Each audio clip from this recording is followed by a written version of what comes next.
Sa kabila ng negative na pananaw ng marami tungkol sa insurance, ito ang katotohanan ng mga kapuso. Kailangan natin ng insurance. Bakit? Para sa akin, kasi insurance is the main investment instrument we can use to protect our other investments. Halimbawa, sabihin natin sa buong buhay mo, 2 investments lang ang meron ka. Isang savings account at isang lupang nagkakahalaga ng 1 million pesos. Kung wala kang insurance at namatay ka, ang mga assets mong ito ay automatic na ma-freeze at subject to the 20% estate tax ng gobyerno.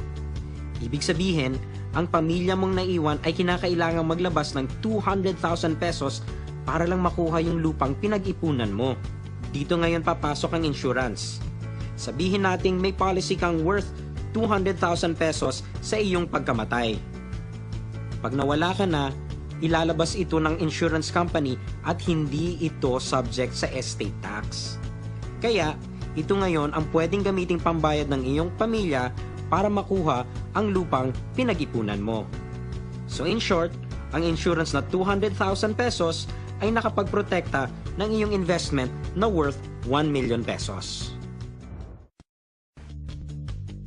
Maalala natin that mutual funds are a way to invest in stocks, bonds, and money markets without actually buying these products yourself. May fund manager na namamahala sa pera mo at inilalagay ito sa iba't ibang investment.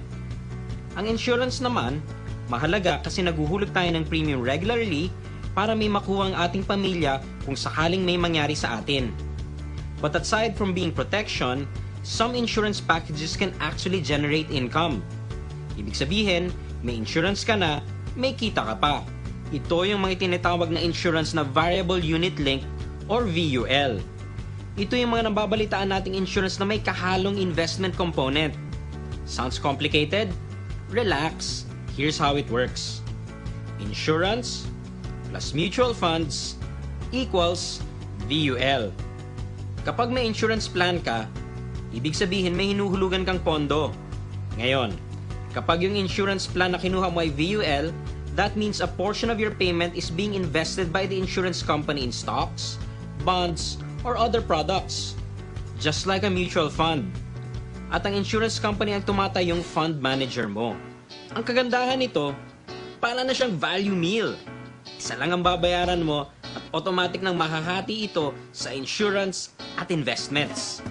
And over time, kumikita ng kusa ang investment mo.